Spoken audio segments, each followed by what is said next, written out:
이재명 지사의 그 최종 선거일이 확정이 됐네요. 방금 전에 16일 날로 결정이 됐습니다.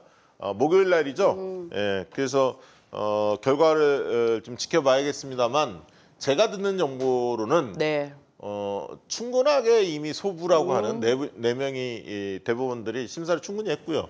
그래서 전원 합의체에 올렸는데 이미 관점이 좀 정리된 것으로 좀 기쁜 소식 좀 전해 들었으면 좋겠습니다. 잘 될 것 같은 느낌은 듭니다. 그래서 이재명 지사는 참고로 29일 날 7월 29일 날 저희 방송에 나오기로 이미 확정이 됐고요. 와. 그다음에 이제 박원순 시장님이 8월 5일 날 나오기로 확정이 됐었습니다.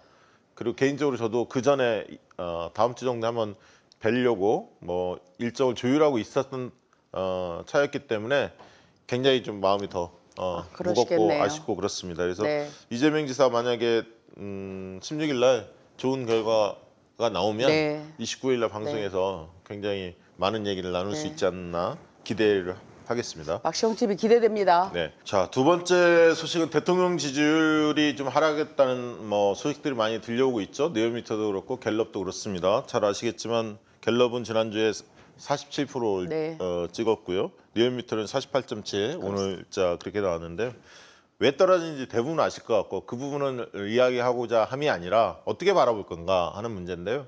여러분들이 착각하면 안 되는 게 민주당에 실질적으로 민주당을 지지하는 국민들이 지난 총선에서 드러났다시피 49%입니다. 지역구의 투표가.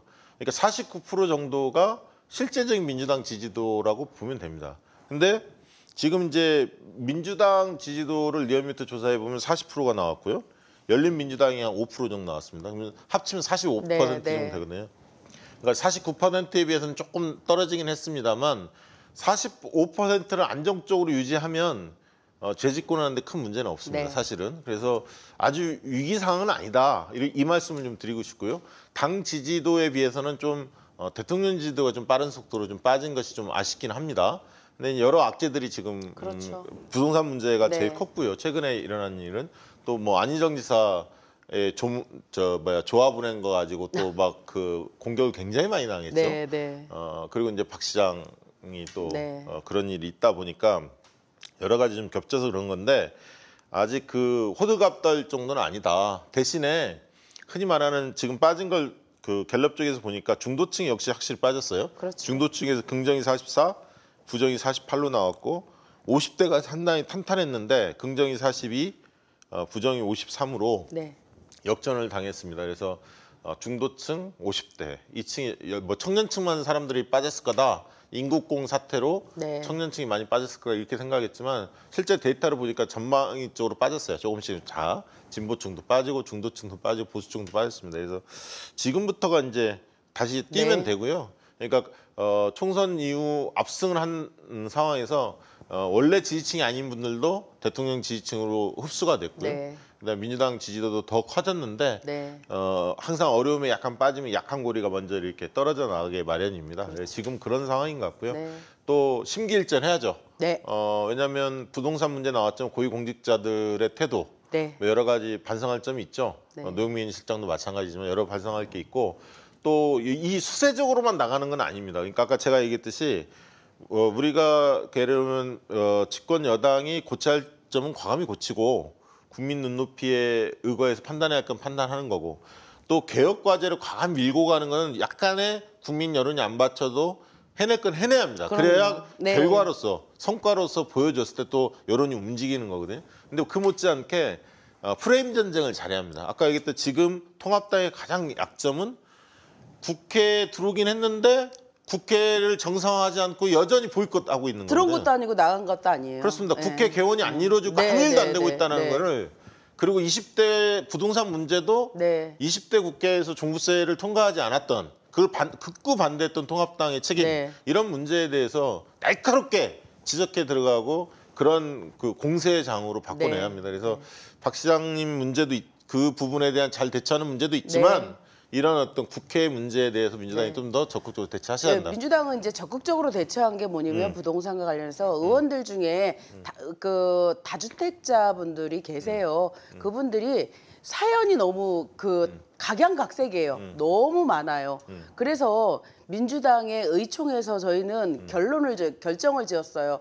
빨리 팔아라. 한 가구만 놔두고 다 팔아라. 집 한 채만 놔두고 대신 그것을 다 사연이 있다 보니 각자의 그 스케줄에 맞춰서 팔고 자기 SNS를 통해서 그 팔았다라는 것을 얘기를 하자. 근데 의원님들 얘기 들어보니까 너무 다양한 케이스들이 있어서 일순간에 확 이렇게 정리되기는 쉽지 않은 문제더라고요. 그렇지만 의총에서 결정한 대로 국민들 눈높이에 맞는 정서에 맞는 그런 그 의원들이 뭐 다가구가 있으면 다 정리할 거고 네. 민주당 의원들 믿어주시기 바라고요. 이 부동산 문제와 관련해서 저는 그렇게 생각해요. 정부에서 부동산 문제 이거 100% 잡는 방법은 없어요. 다만 정부가 틀린 정책임에도 불구하고 고집스럽게 나갈 것이냐 그런 건 아닌 거잖아요. 우리 문재인 정부는 문제가 있다라고 하면 그것을 보완하고 또 보완하고 이렇게 하려고 하는 강한 의지가 있는 정부예요.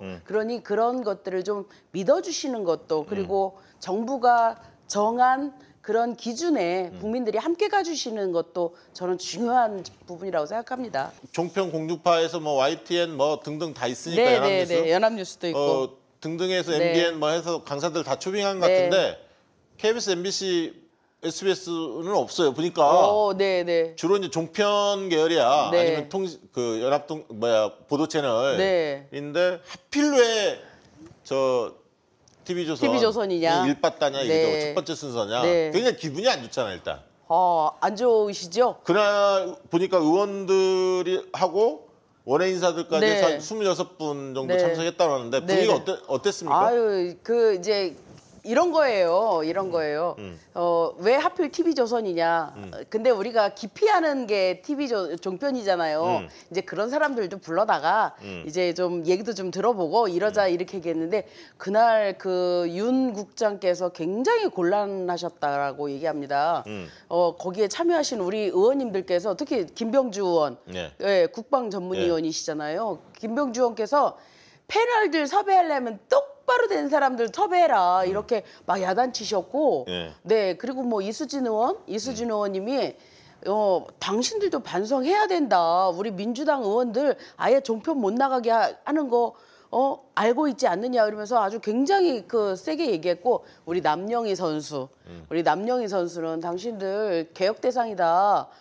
본인 TV조선 나가고 있어. 아니 그러니까 그거는 이제 개혁하려고 나가는 거고요. 저 오해하지 않으셔도 됩니다. 저 민주당 의원들이요 그날 막 윤국장 엄청나게 시달리고 갔답니다. 장경태 의원이 뭐 편파적이다라고 얘기하고 아무튼 그날 민주당 의원들한테 엄청나게 당과해서 TV조선이 좀 바뀔지도 모르겠습니다. 재승인 문제가 있어서 아이고, 거기가 좀 조심합니다 요즘에.